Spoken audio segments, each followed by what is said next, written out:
Welcome to Myths.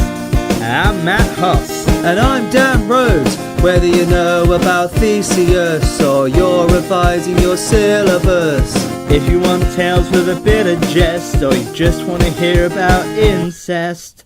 What? What? It's really interesting. Welcome to Myths. Welcome to Myths. Welcome to Myths! That's the most normal we've ever done that. Yeah, to be honest, I feel a bit sick how plain we are in this episode. Can this episode be the one where we don't have any fuck-ups or we don't mess around or anything like that? That's just a normal, nice myth where we don't talk about anything dark, nothing weird, or, you know, just there's less banter. Nice, banter, friendly conversation. And let's start this podcast off with the documentary we watched last night. What was it about, Dan? Very light-hearted. Very family friendly. Very family friendly, very easy watch. Very, you know, it's entertaining. Entertaining, yeah. The story of Joseph Fritzl. The story of a monster. Yeah. It's because I'm not sure if you know much about Dan and I, but we are quite the party. Love a documentary. I was going to say the party animals, but okay. Yeah. So we love documentaries. In fact, We will literally watch a documentary on anything. yes, and we test that theory out because we watched. A documentary about plant amoebas. Alright. You say that's a joke, but I was like, yeah, I'll check that out. What would it be called? Yeah, I don't know. No. There actually is, I'm a sucker for just learning facts, so I'll learn anything. Because as much as we like to put a facade up, Dan and I are actually like interested in intellectual things every now and then. So, yeah. But did you enjoy the documentary? Yeah, I found it interesting. I certainly came out of it knowing more about Joseph Fritzl than I went into it.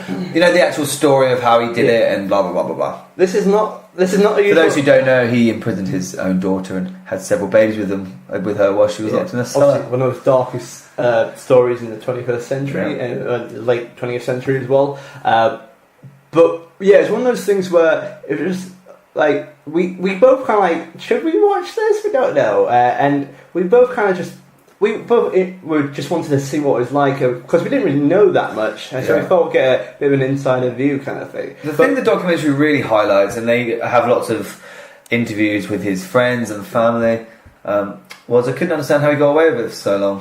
Yeah, and like, what was it 25 years? She was 24 years. 24 years she was locked in the cellar. And the thing is, he's the worst person. He has the worst excuses in the world as well. He's so bad at like criminal activity. And there was a lot of things that happened in hindsight that we now know happened because she was in the cellar. Yeah. But at the time, people didn't.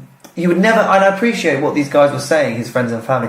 You would never fathom that that's what's going on. No, it never even. No. It's like it doesn't even possess the No, thought, you know? so he actually rented out a lot of the rooms in his he apartment. had like several apartments, didn't he, above the house? He basically owned the whole building, didn't he? Yeah. And didn't they say over the course of the 24 years there was up to 100 people living in that property? Yes, because it was like it was a block of flats basically. And there was one guy who had a dog in his apartment, And his was the one directly above where we now know the cellar was. And he would. They had this guy on an interview, and basically the guy was like, "Oh, well, my dog would keep on like scratching at the wood floors, and it could start barking when no one At like 2-3 a.m. in the morning, and there's no one around." That was honestly the most creepy thing of the whole document. Well, the whole thing was awful, but like just the fact that the dog could literally sense. The dog knew there were people down there. Yeah. And what's really creepy about that is the fact that man genuinely felt terrible, didn't he? That he'd never. Yeah. In hindsight, he's like, it's so obvious that the dog was. And he should have questioned that, but you just don't in the moment. You'd never be like, oh, it's because there's probably someone locked under the house. Yeah. You'd just be like, oh, stop barking, I'm trying to go to sleep. Yeah. Yeah, the whole thing was really strange. But that's how Dan and I like to spend time together. We like to watch creepy documentaries because that's how we bond. That's how we bond. Do you reckon we have a stronger friendship now since watching that documentary? I think we do, yeah. I do Yeah. love a documentary. What's one of your favourite documentaries? Favourite documentary? Woo! Well, Blue Planet, like Planet Earth, of course, just as a spectacle. Attenborough fan. Yeah, love it. I enjoyed that Civilizations documentary they recently did. Is that with Mary Beard? Yeah, I'm talking just general documentaries on TV. BBC4 do some crackers about like Egypt and things like that. Yeah. I watched a very good one on Tutankhamun recently. But I think in terms of Netflix, The Staircase is very good. Staircase is amazing. Staircase is amazing. Evil Genius is Evil great. Genius is very good. I've been listening. The Man That Knocks one's very good too. Yeah.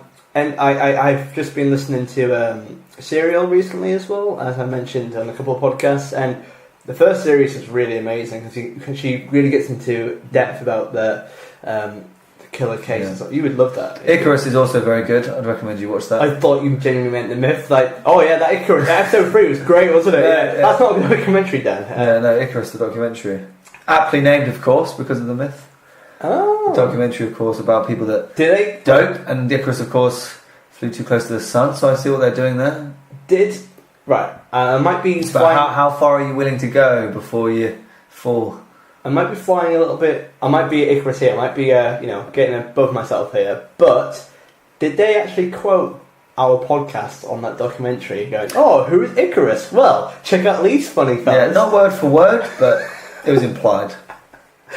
Some mystery podcast figures who talk about sleeping in their cars.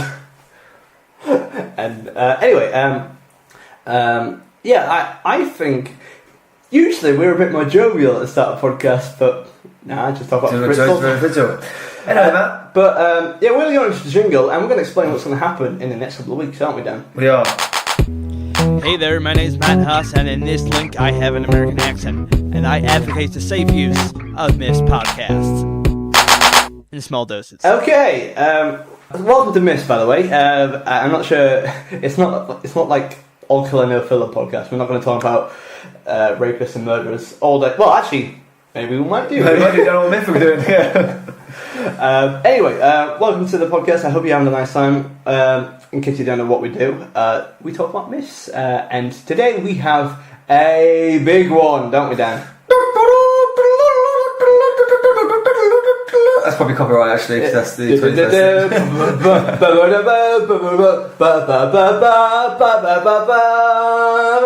Thank God that wasn't episode 4 trumpet, though. No.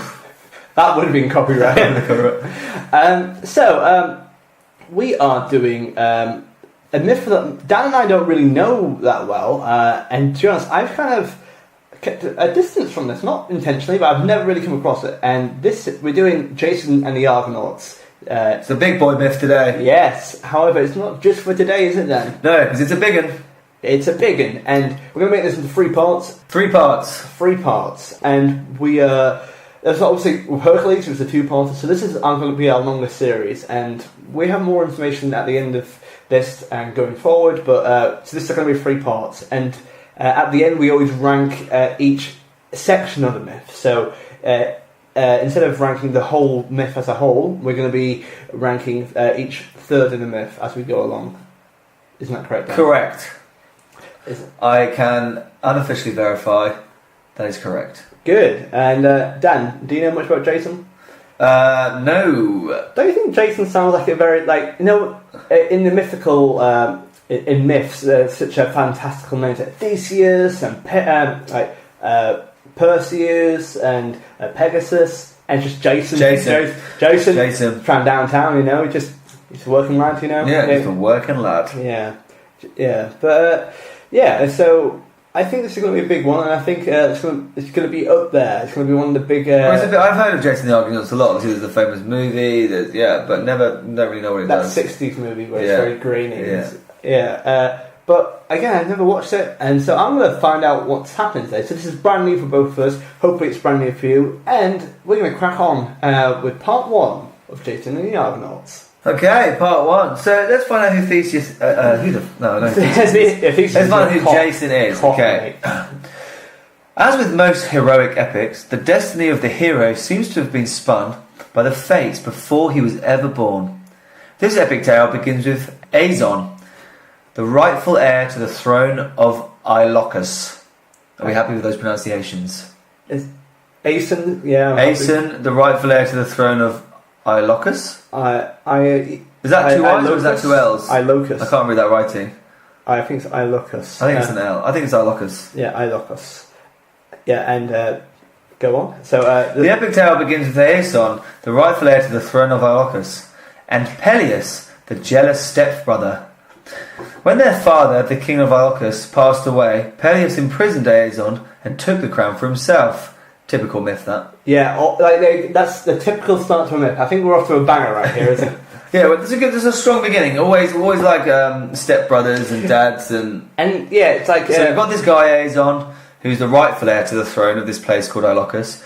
But Peleus is his jealous stepbrother, and when the king of Iolcus passes away, Peleus has imprisoned his brother and taken the crown for himself. Because why wouldn't you? Also, what I don't like about these myths is that it's always a jealous stepbrother who always wants to take the crown. Can't you just be a jealous stepbrother who's like, he's just a bit miffed off on the holidays? You know, that's there's so much effort that goes into treachery in these myths. Can't you just be a bit more normal and just be passive aggressive at Christmas time? You know what I mean? However, unknown to Peleus, Aeson's wife bore a son named Jason. Averting Jason's certain death at the hand of Peleus, his mother secreted him into the cave of Chiron, a wise and noble centaur. For 20 years, Chiron schooled Jason in the arts of the ancient world until the time came for him to claim his birthright. So, I've actually mentioned Chiron before. Do you remember Chiron? He is either the Lapis, or he was the one that Hercules drank wine with. You're on the right track. So, obviously, he's a centaur. He's actually well known for being one of the more nicer. Yeah, he's the kindest and the artistic, cultured. He's a teacher. He also raised Achilles as well. Achilles, that's the one. And do you remember? You're on the right lines. He died because Hercules had a poison in his sword. He stepped on it. And he accidentally killed Chiron through that. But yeah, so Chiron is probably one of the only centaurs who's actually not a barbarian, and he's very well. He's highly renowned for being a kind and giving person as well. So, also I love the term his mother secreted him into a cave. It's like, is that the right term? So Peleus has locked his brother up, his stepbrother, and accused the rightful heir to the throne in a dungeon. But she has secretly had a son, and she's obviously worried that Peleus is going to get word of this and murder him. So she sent him off to be raised by the centaur. So whilst this is going on, meanwhile, Peleus, who by the way is the son of Poseidon, he has a lot of kids, doesn't he? Yeah. Poseidon also had Bellerophon as well. A lot of kids. Jealously guarded his crown. He paid homage to all the gods, but never Hera, queen of the gods. And he consulted the Delphic oracle, who prophesied, "A hateful doom awaits you to be slain by the hand of the man with but one sandal." God, imagine knowing you were going to die at the hand of a guy wearing one shoe. I bet he's wearing socks as well. That would be the worst insult. Oh man, really? A guy with one shoe is going to kill me. Yeah, alright, Oracle. I mean, it's not like this Delphic Oracle has been right any other times, except for all of the times. Yeah. Do you reckon the Delphic Oracle must be properly pissed off? Because no one listens to him. Yeah. Why you gotta be a him? I believe the Delphic Oracle may be a lady. Well, it's what's his face, isn't it? The Delphic Oracle is the person that was both boy and girl, right? No.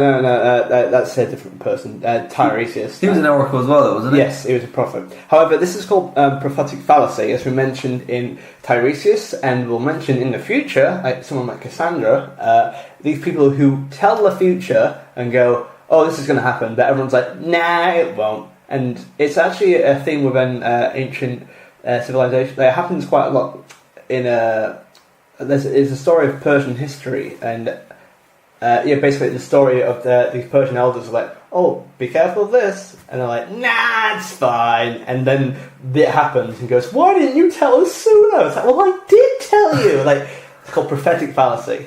Anyway, imagine being killed by a man with one sandal. You know, like, that's what I'm saying. Why is it specified a single sandal though? It seems very odd.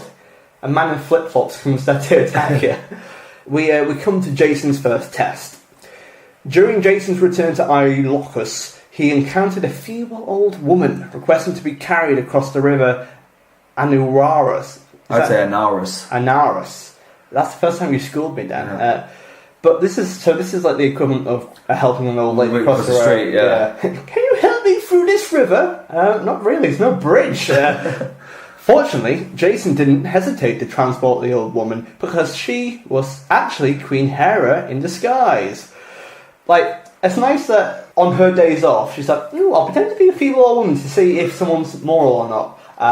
But it was Zeus, her husband, just like, alright, turn to the swan and fuck some ladies. You must remember that Hera's the only one that Peleus hasn't worshipped. Yeah. Which is a bit naughty. Why? So I feel like that's why she's there. Something's going on. Yeah.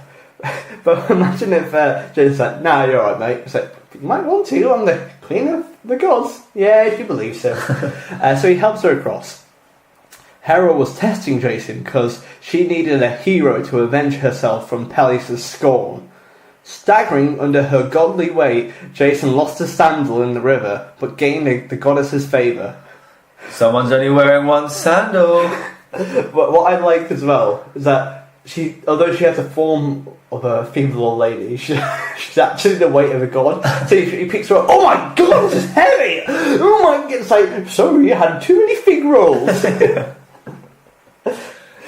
So he has. Also, does Jason know that she's a goddess? Because imagine if he's really pissed off if they were designer sandals. Like, I've just lost my sandal in the river because of you. What are you going to do for me? Well, I'm a goddess, so I'll just help you avenge me. Yeah. Now he's actually on his way to that Ilocos anyway, where Peleus is ruling. Mm-hmm. So he's about to. I feel like he's about to turn up in one sandal. Yes. Oh. Prophecy. Jason arrived on Ilocos to claim his throne during a banquet that his King Peleus held in honour of his father Poseidon. However, King Peleus, Jason's uncle, had no intention of relinquishing his rule. Upon seeing Jason wearing a single sandal, Peleus plotted a devious plan to send him on an impossible quest in a faraway land to fetch the magical golden fleece, hoping that he would be lost at sea or among strangers. Jason agreed to his uncle's task, eager to prove that he was worthy to rule a kingdom. Does Jason know what's gone on behind the scenes, i.e. that his dad is imprisoned underneath the... I think so, that's why he's going to claim his throne. Yeah. However, Jason is like, right, I'm going there to kill him. And also, I like that in most Greek settings is that they always have to kill and get rid of a king through a banquet out of a public setting. You know what I mean? It happens in the Odyssey as well. So like, can you just do it, just, have a nice talk or something like that? Or in a fit of road rage, like in Oedipus. Yeah, exactly. But it's kind of weird because Jason goes in there kind of bloodless and ready to get his crown, and then he's like, actually, mate, can you go on a quest? Fine. But what, he didn't have to agree to that. Just kill him. Yeah, I don't know why he said yes to this. And obviously this is similar to Hercules because the king in that, I can't remember his name, but the king who was in a jar for a bit. Jar Jar King. Jar Jar King. Jar Jar King.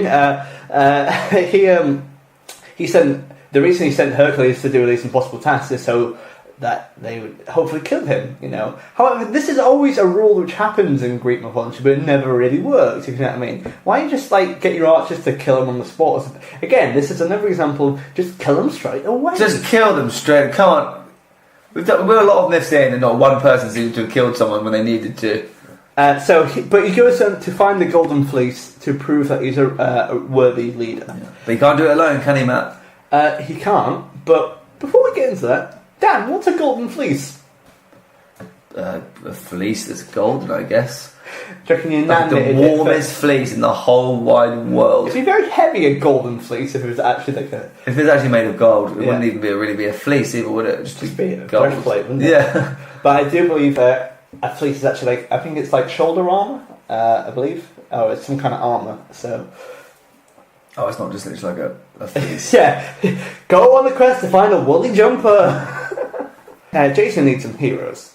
To aid in his quest, Jason summoned Argos, the shipbuilder, with the help of Athena, and they constructed the largest and swiftest ship to set sail, the Argo. Now, you're an Aegean specialist. Yes, I am. What is the Argo? I mean, is it one of the top range? Oh, the Argo is primo, mate. It's made Gatti Veyron of the ship world. It's the creme de la creme, It's Argos, who built it, plus Athena. It's already magical, It's going to be at least 1.5 faster than a normal Aegean Oh speedboat. my Jesus! And it's quite a bit bigger as well, isn't it? Which is even more impressive. So I reckon it can get to any destination in at least 2 weeks. Oh my! Any destination. Any destination. Wow! It could be next door.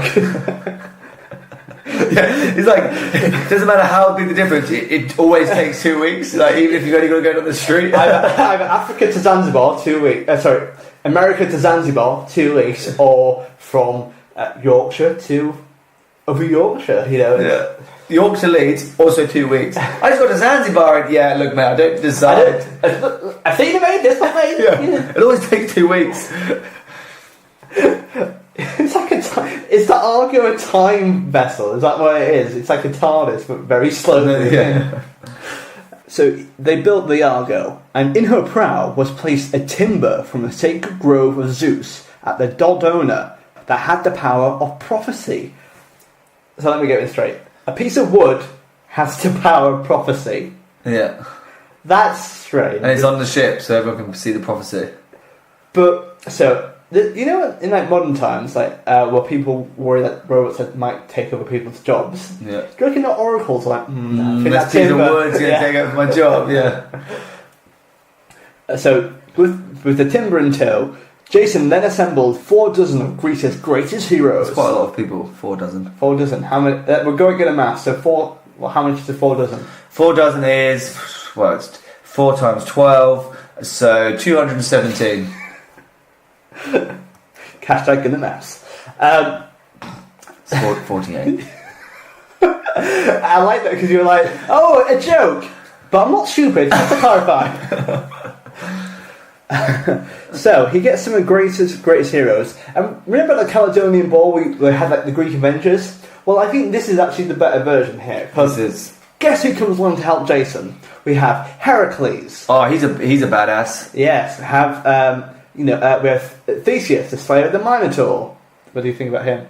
Well, he's just a cocky little shite, isn't he? But there's no denying. Well, everyone claims he's a hero, but everything Theseus has done, he's done either by accident or blagged it. Yeah. So he's not actually like Hercules. Genuinely, like, I mean, that guy's a hero. I mean, he knows what he's doing. Yeah. He's just like, I'm a bit out of my depth because I kept making this up as I go along. Well, no, he's like the epitome of like kind of male privilege. You know, like, yeah, I think I'm awesome. It's like, no, you've never proved it. Nah, he has a confidence. Yeah. Right? He has no expertise whatsoever. But I mean, he did kill the Minotaur. Fair play to him. Yeah, but you know, I'm a little Minotaur. So there's Hercules, there's Theseus. You have Orpheus, the great poet and musician. Orpheus went to get his wife from the underworld. Yes. And then was told not to turn around, then turned around, so shame on him. But also, as I remember, he also died pretty soon afterwards because his flesh was ripped apart. I'm assuming this is before, though. But is he a hero beforehand? Because what's he doing there? Maybe not. He's not renowned, though. Maybe just mate. I mean, at this point, he's just a poet, so he probably doesn't know. He hasn't. I'm assuming he doesn't. Also, I'm also interested in Hercules. So Theseus, the slayer of the Minotaur. So we know this is set when Theseus has already killed the Minotaur. To get some time into these myths, is this before or after Hercules has done his 12 labours? I assume post, but then again, Hercules would have been quite powerful anyway. Yeah. I think we'll find out, but I think it's post labours. I assume. But also, I love how you have Hercules, legendary warrior from the gods. Theseus, killed the Minotaur. Orpheus, a poet. Yeah, who actually hasn't done anything yet. Yeah. And beyond that, there's some other people you might recognise. Castor and Polydeuces, known as the Gemini twins. They were in the Caledonian War. Yes, they were. Wasn't Polydeuces the one that accidentally friendly fired someone? He was, wasn't he? I think it was actually, yeah. Wasn't it him that threw the spear, missed and killed someone? I think it might be, there might be, yeah, but I think, I remember we kept joking about Polydeuces because he kept... Yes, I think it is true. It was, definitely, but Castor and Polydeuces or Polynices are quite important for the next couple of myths as well in the future. So they're known as the Gemini twins. There was Atlanta, the Great Huntress. You know Atlanta? We know her from the Caledonian War, not named after the city of Atlanta. But she's a badass woman. And like kind of a warrior huntress. You know, I mean, she's also the most competent of all the. Yeah. Well, in the Caledonian War, she was the one that actually finally killed the boar. Beyond that, there's Ismon and Mopsus, the winged brothers. Zetes and Calais, the fathers of many future Trojan war heroes, and many other fated to never return home. Henceforth, named after their ship, this band of heroes was known as the Argonauts. That's a pretty badass lineup, isn't it? That's like that's proper Greek Avengers. That's Infinity. That's like Caledonian War Avengers plus some. So yeah, Caledonian War was like Avengers 1. This is like Avengers Infinity War. The only person they're missing is Perseus, probably. He's probably. And Bellerophon is like, oh sorry, I am flying off. I'm too busy. I do not want to go on your smelly ship. We also are missing the very. We missed. He's very dear to our hearts. Brian the Eagle as well. Brian the Eagle's not here. Maybe he'll turn up. Barry the Woodpecker can fuck right off. Also, missing from the lineup. You know me! You know me! You know me! You know me. So sorry, we're full on the Argonaut. The Argo's pretty full of heroes. Who are you again? You know me! Yeah. Narcissus was invited, but he missed the ship because he was too busy staring at himself in a mirror. Narcissus, mate, boat's leaving. 1 second! Yeah, 1 second. Yeah, fuck it, let's go.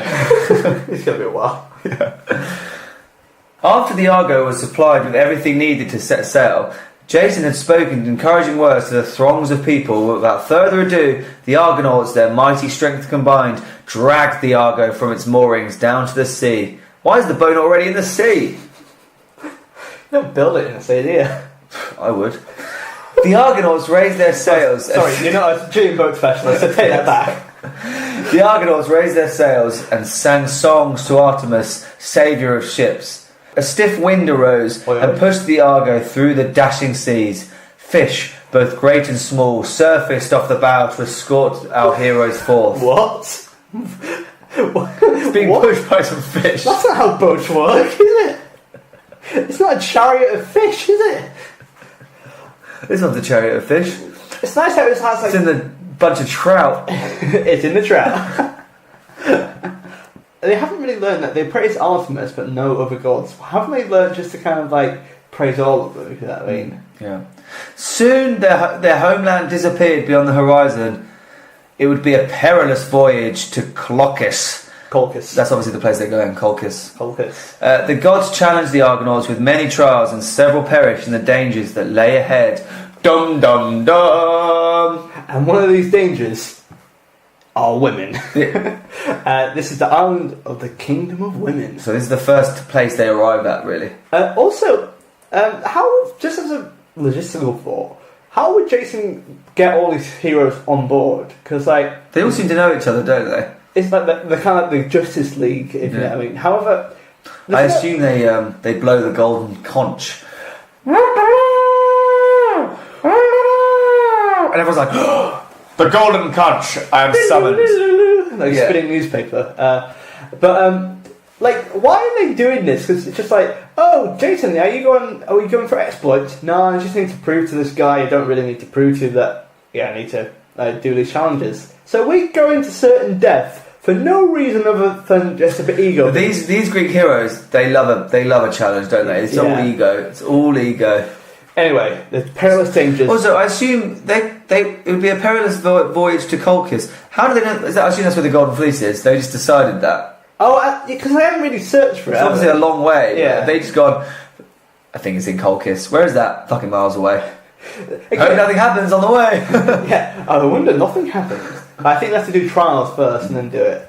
So where's the first place they end up? The Argo sails strained for 6 days, or 2 weeks, until the winds died with the setting sun, and the crew was left to row to the islands of Lemnos, an island inhabited only by jealous women who had ruthlessly slain not only their adulterous husbands, but all the men on the island. Okay, I think a guy definitely wrote this, didn't it? Because oh, these jealous women who didn't like their husbands cheating on them. Oh, boo-hoo. Something a guy got dumped for immediate. So, Helen, I love you. So they end up in Lemnos, which I don't think is the same as Lesbos, which is a different women-only island, if you know what I mean. LGBT rights. Anyway, their only queen, Hypsipyle, had spared her father and set him adrift on the ocean in a casket, which is quite a statement. It was with great fear that the women of Lemnos watched the Argo, for they thought it had come in retribution for their crimes. As the ship docked, the women met in council and devised a plan to invite the Argonauts into their homes with gifts of food and wine and love, so they would once again have strong men to plough in the fields in times of peace and take up in arms of war. In the source material, the word plough is underlined. It's like, to plough the field. It's like, okay, we get the imagery. So basically, the women want to invite them in. However, as we mentioned before, Greek hospitality rights, to invite a people in with food and love, and then to strike them. This is really bad. This is bad. This is really sacrilege. If you know what I mean. The gods hate this stuff. So, thus, our hero stayed on Lemnos for a year and sired many children. When the Argonauts again took to their oars, Hypsipyle bid Jason, her lover, a tearful farewell and vowed that, should he return, her kingdom awaited his rule. So she's fallen in love with Jason. So, yeah, sorry, what was that devious plan? Like, we're going to murder them and stuff like that. What I really like about this is this whole time they're on this island, they're all fathering all these children. They've hit the jackpot.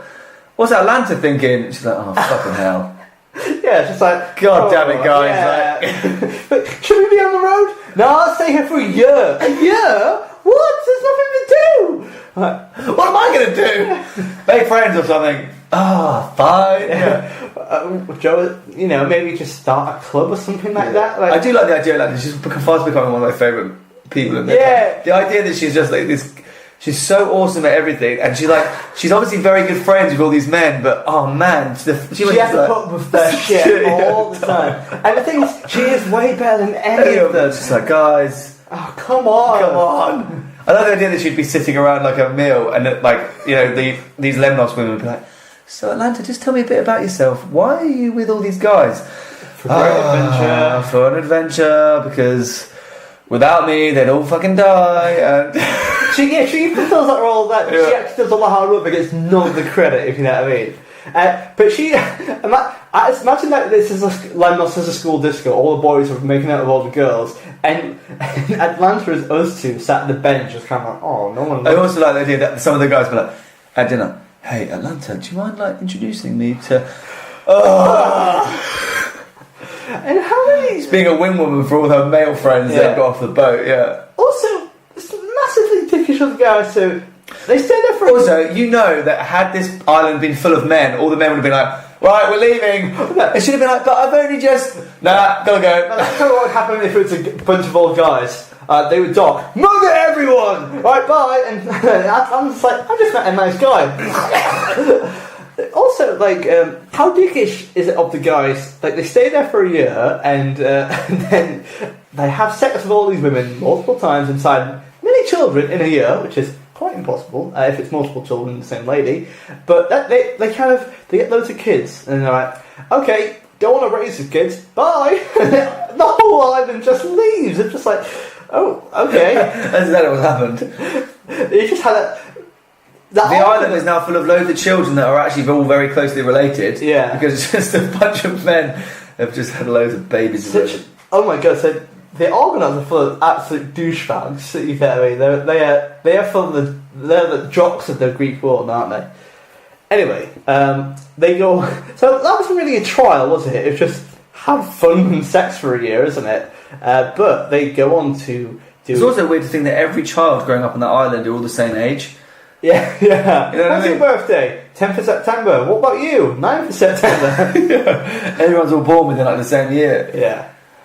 So they actually go on to actually do a perilous trial, because that wasn't a perilous trial. What? Like being a farmer, is that a perilous trial?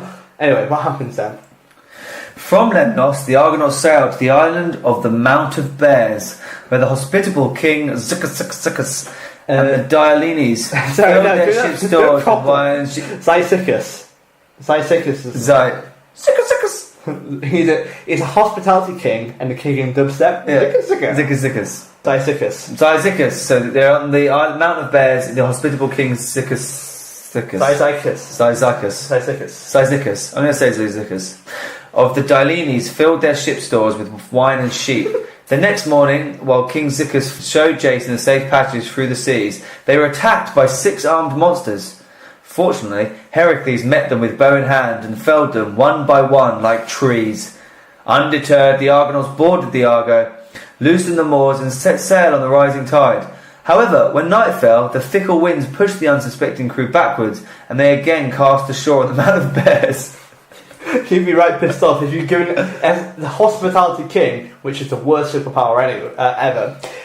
If you were like, oh, here's all my stuff, have a nice flight, make sure you go right at the intersection, and at night just come back. Oh, for fuck's sake, I'm the hospital. I have to give all the stuff again. Oh.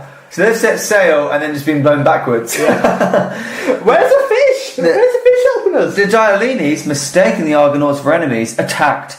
That night, many of the Dialenes champions were slain, including King Cyzicus, whose breastbones were shattered by Jason's spear. At dawn, when both sides realised their error, they arranged an elaborate funeral and mourned their fallen comrades for 3 days and 3 nights. That's the dumbest thing I've ever heard. So they get on a ship.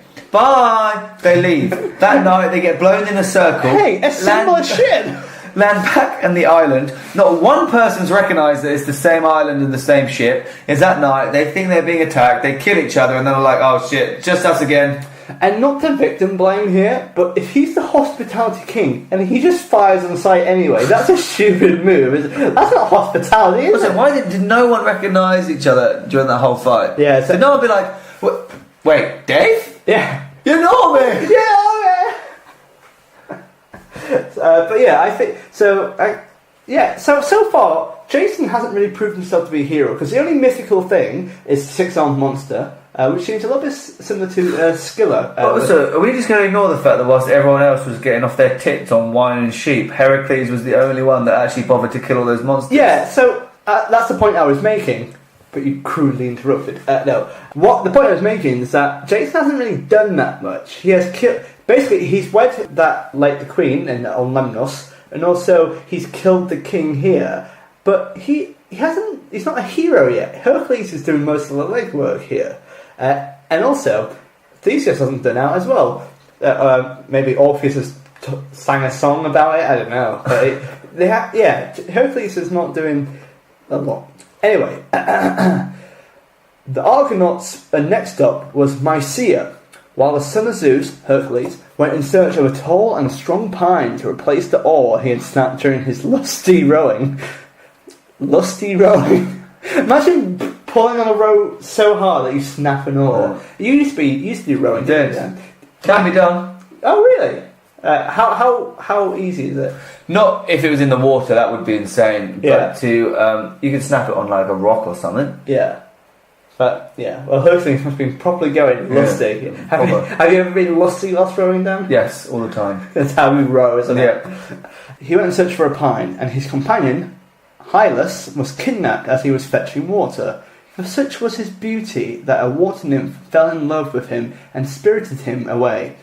When Hercules returned to find that Hylas was missing, he hurled his tree aside, bellowed in anger like a mad bull, and charged after his lover. At the same time, a favourable breeze stirred, and Typhus, skilled in foretelling the weather, urged the Argonauts to set sail. Uh-oh. At dawn, it was with heavy hearts that Jason and the Argonauts realised that they had unwittingly, and I'm going to emphasise unwittingly, left behind their bravest and strongest warrior. And so it was fated that Hercules was to leave the Argo and perform the 12 labours set forth by Hera, and then to eventually become immortalised and join the ranks of the gods on the Mount. He hasn't done the labours yet. No, not yet. But so they were like, "Oh, it's a bit nippy out here. Should we set sail?" But we're leaving Hercules. The one guy, probably the strongest guy on board the ship. But Typhus like, but it's a bit windy. It's a mild breeze, mate. But so that's a stupid mistake from him because he's literally done all the hard work so far. But at least there's a little bit of backstory for Hercules, and it's also a water nymph, and it shows him a slightly more heroic flavour because he's gone to save someone other than himself as well. Yes. But how pissed off of Hercules? But he's like, "Where are you guys?" Of course. He gets back to the beach like, "Oh, really, really." But because as an Aegean speedboat specialist, because it takes 2 weeks, they're only just out the harbour. If you know what I mean? He's like, bye. It's actually quicker to swim. Anyway, so they go on a favourable breeze. Also, right, just as a heads up, by the way, why is time of the essence when they're there? We've got to make a move on. But they spent a fucking year on Lemnos. There's no time. Isn't that's so true. It's because this island isn't full of horny women, just trees and pines. And they tried to shag him, but no.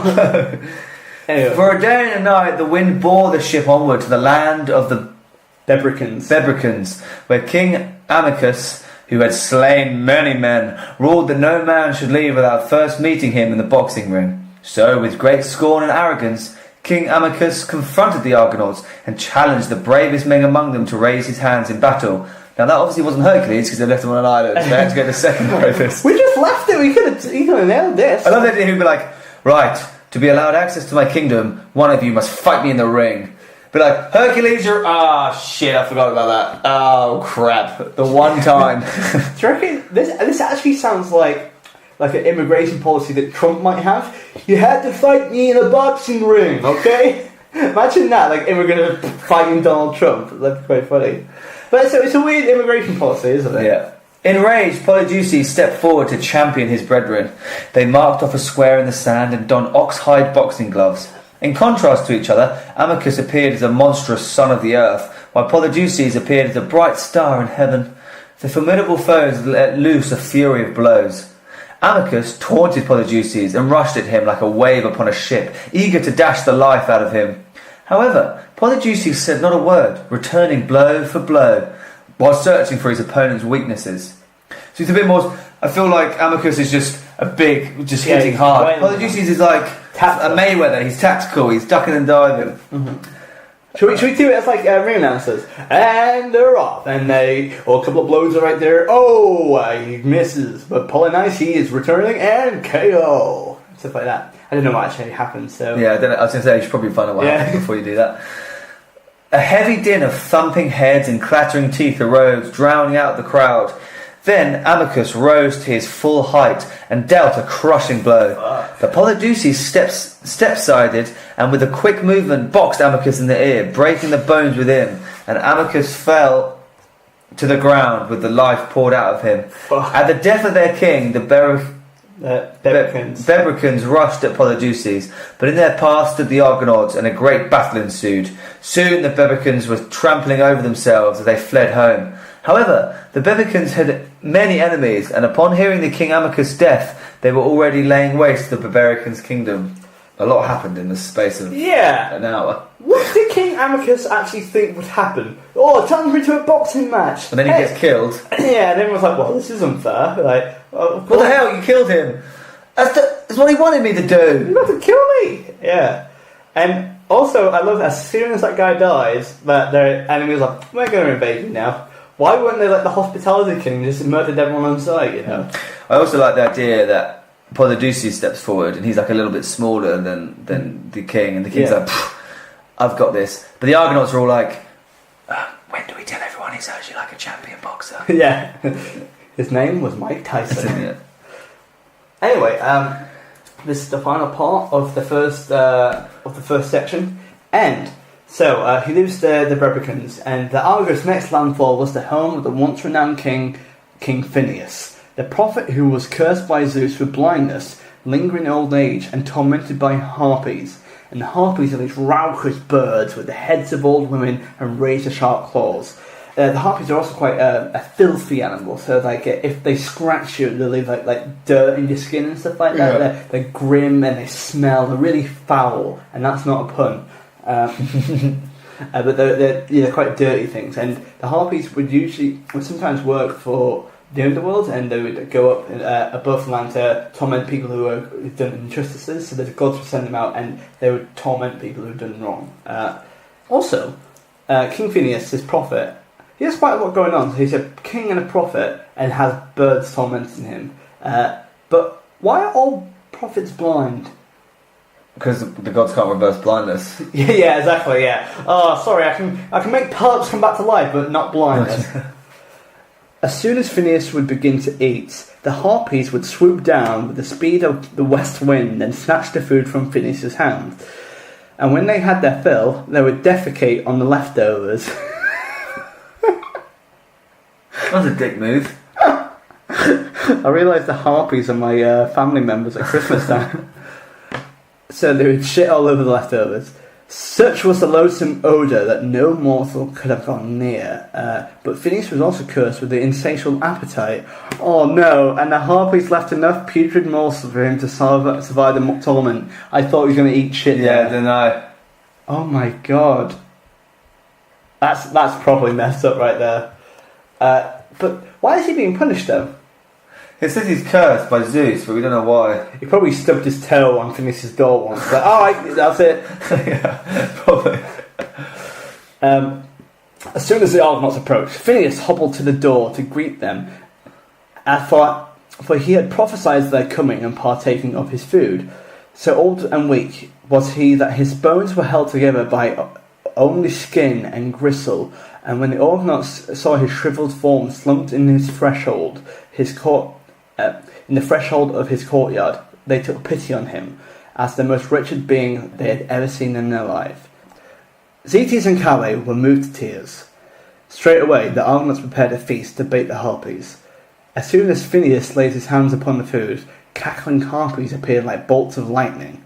They devoured everything in a flash, leaving behind a putrid mess. Zetes and Calais, descendants of the north wind, pursued instantly and chased the harpies to a faraway land where they would never bother Phineas again. Afterwards, everyone celebrated in a grand feast, and as a reward, Phineas used his gift of prophecy to counsel the Argonauts in their future journey. Oh yeah, I forgot they had wings, Zetes and Calais. Oh yeah. How they were able to fly and chase them. Yeah, so it seems like, again, Jason hasn't done anything so far, has he? No. But it's nice that they actually help Phineas. You know, this is actually a nice success story. If you know what I mean, that they actually do something constructive. Also, do Zetes and Calais return, or do they leave them behind as well? Or I assume they come back. They're just off chasing the harpies. Yeah, but oh, that's cool. But it's nice that all the harpies need is just to be chased off. Like shoot, go on. Yeah. Anyway, that's the end of this myth, and we're going to rank it right now.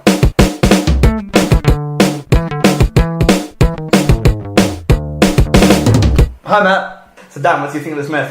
It's a good little myth. Nice little part one. Yes, we've got this is quite a long thing, isn't it? So I've done a few things. So we rank this in 4 different ways: life skills, morals. We also have creativity and a WTF factor. We're going to rank them in reverse order today, Dan. WTF. Oh, this is a curveball. WTF, pretty messed up. I think it's pretty messed up as well. But to start last, the Phineas and the harpies and shitting all over his food. That's pretty messed up. Actually, I feel really He's weird. blind, poor Phineas. Yeah. The six-armed monster. The fact that they left Hercules when they didn't need to. The fact that he, Polydeuces, boxed someone to death. And no one was anticipating him losing, so then they were like, oh shit. And then people invaded their army. The fact that they had sex with these women. For a whole year. Even though they planned to, it was part of their plan, they fell in love with them anyway. Again, this is another example of women just falling in love with their male captors, if you know what I mean. Yeah. The fact that Jason didn't kill the person straight away when they came in. That was a bit weird. The fact that they killed the hospitality king, which that was a bit messed up. The fact that they just got blown backwards and no one recognised that they'd just been blown backwards. I think there's a lot of human instances of messed up. There's some mythical ones, like the six-armed monster and the Furies, but I think it's more to do with the weirdness of the story as opposed to the weirdness of the fantastical moments of it. Yeah. So what do you think? As in, out of 10? Yes. Out of 10, probably a 6 or 7. I was going to say 7. But, okay. Are we happy with 7? I'm happy with a 7. There's a lot going on. Yeah, because there's a significant amount, but it's not mind-blowing. Yeah. Creativity is high, by the way.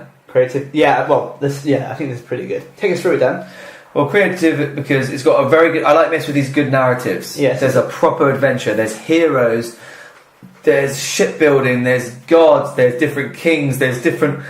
It's like Lord of the Rings, they're going to different areas. Each place is different with a different story as well. Like in, the Hospitality King, obviously he's King Abacus, the boxing one, the Lemnos, and the initial land, Iolocus as well. There's a lot of different kings and queens and monsters as well. And the fact there's so many heroes on the same ship, and the reason they're all together is highly creative as well. It's like Avenger kind of thing as well. And I also like how they let Hercules go off to have his own franchise as well. So he's such a popular character. He's essentially like the Black Panther of the group, if you know what I mean. Yeah. There's a lot of that's a very loaded statement, so I'm going to just say that.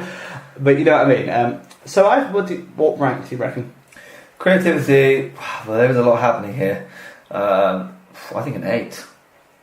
I think 8's fair. You know, I think it's good.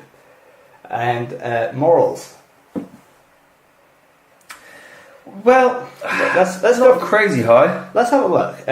We learn to ditch our kids after a year. Yep. We learn how to impregnate women multiple times. We learn. Please don't. Sorry. Don't lock up your brother if he's the right to the throne. True. We learned that don't leave a man behind on that island when he's trying to do a nice thing. Yeah.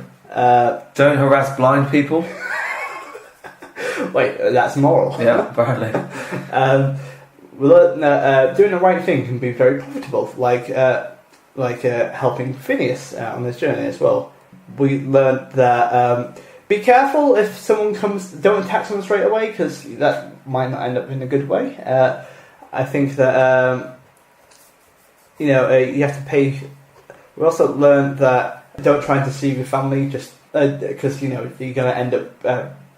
Also, help old ladies cross rivers as well. Help old ladies cross rivers. Yeah. Also, if you need something doing, just make sure you get loads of people that are better at it than you. Don't do anything. He's a slacker, isn't he? Yeah, Jason hasn't really done much. I suppose he's a leader. Yeah, but he's like he's binding everyone together, isn't he? He's the definition of middle management, isn't he? He doesn't do anything, but he takes all the credit, if you know what I mean. What do you think? I think it's higher than you give it credit for. I reckon either a 6 or a 7. You think a 6 or a 7? I think more a 4 or a 5. No, I honestly there's a significant amount there, I think. But they're not so much. They're not hard-hitting morals, though, are they? I don't think they're that hard-hitting. Help old lady across the street. Is that a big moral? Yeah, that's fair. Don't leave a man behind. That's not a massive moral. You think of other myths. There've been huge morals, but there's still, that like morals like such as everything has consequences. Karma, what goes around comes around. I still think it's significant now. How about we meet in the middle and call it a 5? I still think 6. Yeah, 5 then. If you're happy, Dan. And finally, life skills. What practical things did we learn? Learn how to build a ship. Learn how to build a ship. Learn how to have talking timber. Learn how to have talking timber. Learn how to fight off harpies. Yes, we'll learn how to fight 6-armed beasts. Learn how to kill someone with spears and arrows. Learn how to learn the Greek hospitality rites. Then ignore them. Yeah. We learned how to enlist people on your journey. We also learned how to delay your death by a couple of months by sending your nephew on a dangerous task. Yeah. We also learned how to knit a golden fleece. Did we learn how to knit the golden fleece? No. Did you read that? No. I just tried to do something called a joke. We learned that fish can help chariots. Yeah. We learned how to have sex with ladies. Yeah, ladies. We learned how to get the queen on side. We learned how to have children. We learned how to leave children. We learned how to box. Did we learn how to tell the weather? Yes, that's a good one. We learned how to box perilously. We learned food hygiene as well. We learned food hygiene. Don't defecate on food you're about to eat. Which, it's a tradition. So I think it's a decent, especially like there's literally a physical thing of building the ship as well. Like there's a literal thing. So I think maybe 7 or 8. I think 7 or 8. Yeah. Should we push for 8? I think we'll go for 8. Yeah, because it's decent. It's definitely decent. So we had 8 for life skills, 5 for morals, 7 for creativity. Was it 8 for creativity? 8 for creativity. 7 for WTF. What was it 8 or 7? I can't remember. It was 8, wasn't it? Yeah, 8. And 7 for creativity. Sorry, 7 for WTF is what I meant. Yeah. It's because we did it backwards, so I'm trying to remember what we did it forwards. We'll never ever do it backwards ever again. But next week we're going to do it morals, creativity, lifestyle. So we have 8, 5, 8, 7 equals 28. Boom! Not the highest. Boom! But I feel that it's going to get. And you're just going to keep on saying boom. Yeah. Smashing it. Yeah, I'd say I think I think we're going to get more into it in the next episode and thereafter as well. Still very good though. Yeah, I think it's a good podcast. Are you excited to see what happens later on? Yeah. They're only a third of the way through their journey. And I think there's a lot happening already, if you know what I mean. It's quite a fun tale, if you know what I mean. But Dan, why don't you tell people how they can get involved? Go on Twitter at Miss Podcast, or on Facebook also Miss Podcast, or you can email us at misspodcast@gmail.com. What that was laziness. Oh, Miss Podcast. Wait, what the fuck is that? What's that email? Misspodcast@gmail.com. What kind of things can people send to us, Dan? They can send us myths they want read out. Yeah. They can send us thoughts on the myths. We always like feedback on what, maybe even their if they didn't disagree with any of the things we made, if they think that we ranked something incorrectly, if we think we missed out a vital bit of information, or just some thoughts, any hilarious musings perhaps you think about. We really need them. Yeah, or just Yeah, well, also just come and say hello. Just to say you enjoy it would be nice, or you don't enjoy it. Any tips? Yeah, if you fucking hate this, well... And where you're listening from. I'm always interested to know where people are when they're listening to Myths. Because I think we have some new fans in America. Yeah, where's the weirdest place you've listened to Myths podcast? Yeah, maybe in the airport, or in the desert, or on a mountain. Where is the weirdest place you listen to our podcast, Dan? I don't listen to our podcast once it goes out. That's really inspiring. Why not? Why don't you? No, I listen. I mean, in my house, on the train. That's about all the only times I've really. It's very self-indulgent to listen to a podcast that we listen to a lot. I mean, I think how many times we listen to each episode. We do it, then we edit it, then we. You know what I mean?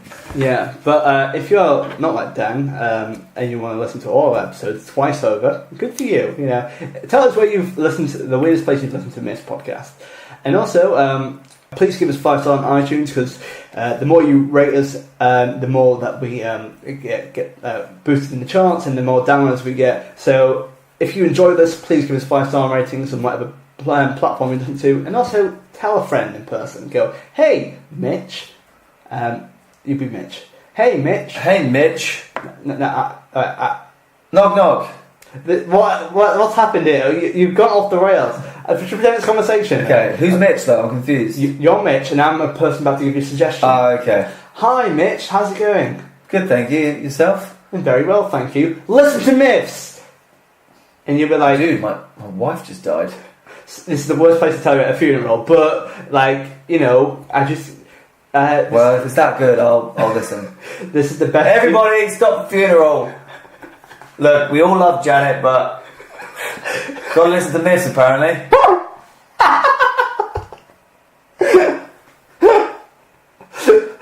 Oh, that's enough. I don't want to listen to Myths. God damn it, Roger, sit down. I thought it was Janet in her casket. This is really good! Woo. As they push the button to blow her into the... No, Janet, no! Alright, before we go, come and see me at Edinburgh Fringe, please. I've given the dates out before, but go into www.matthousecomedy to find all the Fringe dates are there. Please come and see me. Would love to see you there. Tell me you're a Miss fan as well. Come and see me at 7 to 8 at the Free Broomsticks at on 51 Southbridge, and I'm doing my show called Lovell's Latest Host. I'm also doing 2 compilation shows, which you can find more details at www.matthousecomedy.com. Dan, anything else you want to add at the end of the podcast? No, it's a good little myth. Roll on part 2 in the trout. What? It's in the trout, everyone, and we'll see you next week. Bye. Bye. Myths. Myths. Myths. Myths. Myths. Myths. Myths. Myths.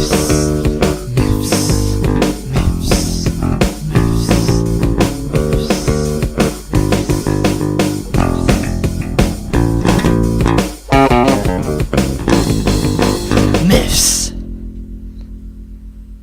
So Peleus has locked his brother up, his stepbrother, and accused the rightful heir to the throne in a dungeon. Meanwhile, his stepbrother, who is locked in the dungeon, #JosephFootsore, No. You can't just insert that into the myth, okay, Dad? Before we did this podcast, we thought, we might mention a documentary. Keep it tasteful, Dan. No.